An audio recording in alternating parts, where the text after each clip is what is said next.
تو یہ جو انڈیا پاکستان کے اندر یہ نئی بدعت 30-40 سال سے جو شروع ہوئی ہے کہ یکم محرم کو حضرت عمر کی شہادت کا دن ڈکلیئر کر دیا ہے، تو ہمارے محدثین یہ کام کر کے جاتے ہیں، انہوں نے تو کوئی ایسی حرکت نہیں کی۔ آپ اہل سنت کی مین 3 کتابیں ہیں صحابہ کرام کے حالات کے اوپر، ان سے بڑی کوئی اور کتابیں نہیں۔ نمبر 1 الاستیاب، امام ابن عبد البر المتوفی 463 ہجری۔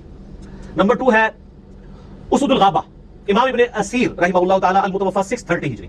8000 صحابہ کا انسائکلوپیڈیا، اس میں آپ سیدنا عمر کے چیپٹر میں جائیں اور جا کے دیکھ لیں کہ سیدنا عمر کی شہادت کب ہوئی ہے، 26 ذوالحجہ کو ہوئی ہے۔ یہ صرف 10 محرم کو نیچا کرنے کے لیے انڈیا پاکستان میں جو خوارج انہوں نے کام شروع کیا، اور آپ دیکھیں انہوں نے پیرلم میں یکم محرم کے جلوس نکالنے شروع کر دیے۔ ہم تو ڈکے کی چوٹ پہ کہہ رہے ہیں کہ یکم محرم سیدنا عمر فاروق رضی اللہ تعالیٰ عنہ علیہ السلام کا یوم شہادت نہیں ہے، جو بات صحیح ہے وہ ہم مانتے ہیں۔ باقی 10 محرم میں تو اجماع امت ہے کہ سیدنا حسین کی شہادت ہوئی کربلا کے اندر 61 ہجری میں۔ جس چیز کا بھی منکر انکار کرے گا اس چیز کا یہ گناہگار اظہار کرے گا۔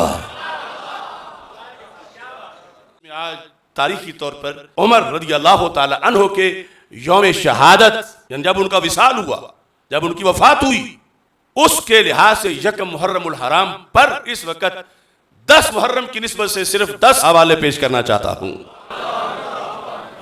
اور دلائل سامنے رکھیں گے اور انشاءاللہ باقاعدہ صفحات دے دیں گے، کسی کی مجال نہیں کہ آگے بڑھ سکے۔ اصل میں کچھ مورخین نے جو زخمی ہونے کا دن تھا اس کو ہی مجازن یوم شہادت لکھ دیا، تو ان کا یہ مطلب نہیں تھا اگلے یعنی یکم محرم الحرام کے لحاظ سے انکار، تو دوسروں نے پھر بلا وجہ سارا ریکارڈ اور ساری حقائق کو مسخ کرنا شروع کر دیا۔ امام ابن الاسیر کی کتاب اسود الغابہ فی معرفت الصحابہ، اس کے اندر یہ جلد نمبر 3 صفحہ نمبر 675، اس میں لکھا ہے طعن عمر رضی اللہ تعالیٰ عنہ، زخمی کیا گیا آپ کو، طعن عمر رضی اللہ تعالیٰ عنہ یوم الاربعاء، اربعاء بدھ کا دن، لاربع لیال بقین من ذی الحجہ سنۃ 23، ابھی ذوالحج کی 4 راتیں باقی تھیں، اور دوسری میں آ گیا کہ 3 باقی تھیں۔ ہجری کون سی تھی؟ 23 ہجری، اور ساتھ لکھا ہے وَدُفِنَ یوم الاحد ہلال المحرم سنۃ 24، یعنی یکم محرم کی آپ کی تدفین، اور اس وقت 24 ہجری شروع ہو چکی تھی، یہ اجمالاً ذکر ہے۔ اور ساتھ یہ لکھا گیا وَمَكَثَ ثَلَاثًا، اگلے قول میں 3 دن زخمی زندہ رہے، ماکاسا حالت زخمی، یعنی کہ زخمی ہوتے ہی شہید ہو گئے 3 دن۔ اسی مضمون کو میں اب باقی سب سے، جس میں اس سے بھی مزید وضاحت آئے گی، وہ بیان کروں گا، جس کے اندر واضح طور پر یعنی 3 دن زخمی ہونے کے باوجود، اور پھر اگلے جو حوالے ہیں ان میں یعنی محرم کا چاند جب طلوع ہو چکا تھا، وہ جو محرم کی چاند رات تھی، محرم کا آغاز ہو چکا تھا، اس رات کو آپ کا وصال ہوا، اور پھر یکم محرم صبح آپ کا جنازہ ہوا۔ یہ دوسرا حوالہ طبقات کبریٰ، جس کو طبقات ابن سعد کہتے ہیں، یہ دوسری جلد ہے، یہ لکھا ہے صفحہ نمبر 308 پر طعن عمر رضی اللہ تعالیٰ عنہ یوم الاربعاء لاربع لیال بقین من ذی الحجہ سنۃ 23 ودفن یوم الاحد۔ یہاں یہ ذکر کیا گیا کہ اتوار کے دن آپ کی تدفین ہوئی، صباح ہلال المحرم، محرم کا چاند طلوع ہونے کے بعد جو اگلی صبح تھی اس کے اندر آپ کی اتوار کے دن تدفین ہوئی سنۃ 24۔ یہ پورا 1 سال کا فرق ہے، یعنی اگر 26 ذوالحج وفات مانی جائے تو پھر 23 ہجری میں وفات بنتی ہے، اور اگر وہ جو کہ لکھا ہے ان حقائق تو پھر 24 ہجری میں بنتی ہے، کیونکہ اس وقت اگلے سال کا محرم کا آغاز ہو چکا تھا۔ زخمی تو 23 ہجری میں ہوئے، مگر وفات جو ہے وہ 24 ہجری میں ہوئی، یکم محرم الحرام چاند کے طلوع ہونے والی رات، اور آگے پھر صبح کو آپ کی نماز جنازہ ادا کی گئی اور تدفین ہوئی۔ یہ دوسرا حوالہ تھا۔ تیسرا حوالہ صفۃ الصفوہ، اور یہ صفۃ الصفوہ کا 152 صفحہ ہے، 152 صفحہ جلد نمبر 1، اس میں لکھا ہے طعن عمر رضی اللہ تعالیٰ عنہ یوم الاربعاء لاربع لیال بقین من ذی الحجہ سنۃ 23 ودفن یوم الاحد صبیحۃ ہلال المحرم۔ انہوں نے بھی اسی چیز کو یہ صفحہ نمبر 152 پہ ذکر کیا ہے۔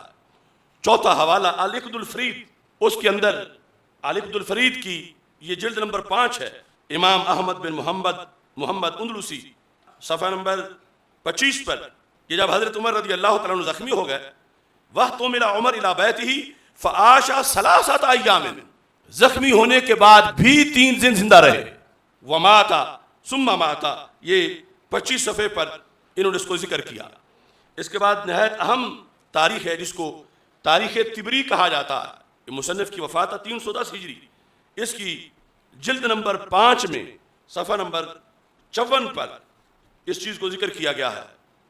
طعن عمر رضی اللہ تعالیٰ عنہ یوم الاربعاء لأربع لیال بقین من ذی الحجہ سنۃ 23 ودفن یوم الاحد صباح ہلال المحرم سنۃ 24.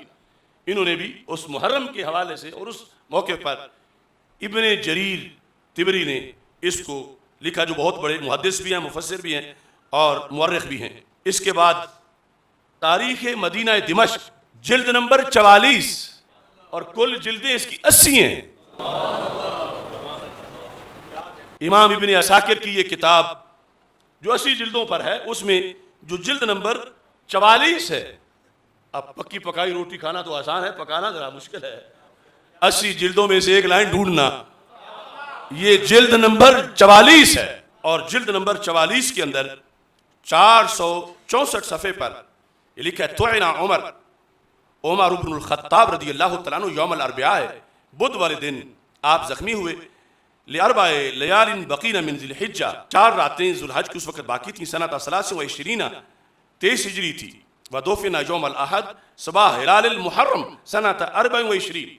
انہوں نے بھی اس محرم کے لحاظ سے ہی اپنی تاریخ میں اس کو ثبت کیا. اس کے بعد امام ذہبی کی تاریخ اسلام، اس کے جلدیں نہیں، اس میں صرف سن کے لحاظ سے وہ لکھا جاتا ہے. اور یہ ایک جلد سے حوالہ پیش کر رہا ہوں، اور یہ بھی بہت بڑی تاریخ ہے. اس کی کل 52 جلدیں ہیں، 52. تو اس میں انہوں نے یہ لکھا ہے، انہوں نے لکھا اِنَّا دُفِنَ یوم الاحد مستحل المحرم. مستحل ہوتا ہے جب چاند طلوع ہو چکا ہو، یعنی محرم آ چکا تھا، اس کے بعد وصال ہوا، رات چاند طلوع ہوا اور اگلے دن آپ کی جو ہے وہ تدفین کی گئی. اب 8واں ابن کثیر کی البدایہ والنہایہ، اس میں جلد نمبر 7 میں صفحہ نمبر 148 اور 147 یہاں یہ الفاظ جو ہیں وہ موجود ہیں. اس میں پہلے یہ لکھا ہے کہ جب زخمی ہوئے وقائم یصلی فی المحراب صلاۃ الصبح من یوم الاربعاء، بدھ کے دن صبح کی جماعت کرا رہے تھے محراب میں. لأربعین بقین من ذی الحجہ من هذه السنہ بخنجر ذات طرفین ومات رضی اللہ تعالیٰ عنہ بعد 3 دن بعد وصال ہوا. ودفن فی یوم الاحد مستحل المحرم فی سنۃ 24. اور وصال کے بعد جب آگے دن تھا یکم محرم کا، اس دن پھر آپ کی تدفین ہوئی اور چاند طلوع ہو چکا تھا، اس کے بعد آپ کا وصال ہوا. اس کے بعد امام سیوطی رحمۃ اللہ علیہ کی تاریخ الخلفاء، یہ نامہ حوالہ ہے، اس کے اندر جو مکتبۃ الفجر کی چھپی ہوئی ہے اس میں بھی یہی الفاظ موجود ہیں. اصیب عمر یوم الاربعاء لأربع بقین من ذی الحجہ. اصیبہ کا مطلب ہے آپ پر حملہ ہوا، آپ زخمی ہوئے بدھ کے دن. ودفن یوم الاحد مستحل المحرم، اور پھر یکم محرم آپ کی تدفین ہوئی. اور اس کے بعد ابن جوزی کا جو حضرت عمر بن خطاب رضی اللہ تعالیٰ عنہ کے مناقب پر جو لکھی ہوئی کتاب ہے، اس کے اندر بھی یہی حوالہ جو ہے وہ موجود ہے صفحہ نمبر 165 پر.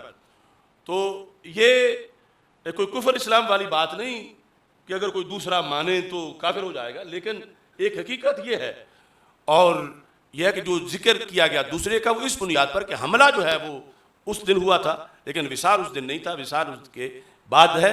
لیکن تذکرہ 26 کو کیا جائے، 27 کو کیا جائے، جیسے آج اب یکم محرم نہیں ہے تو پھر بھی ہم تذکرہ کر رہے ہیں. تو اس بنیاد پر یعنی ایسا کوئی جھگڑا نہیں، لیکن کسی حقیقت کا انکار کر دینا یہ جائز نہیں. انشاءاللہ حقیقت کو ثابت کرنے والے ابھی تک موجود ہیں.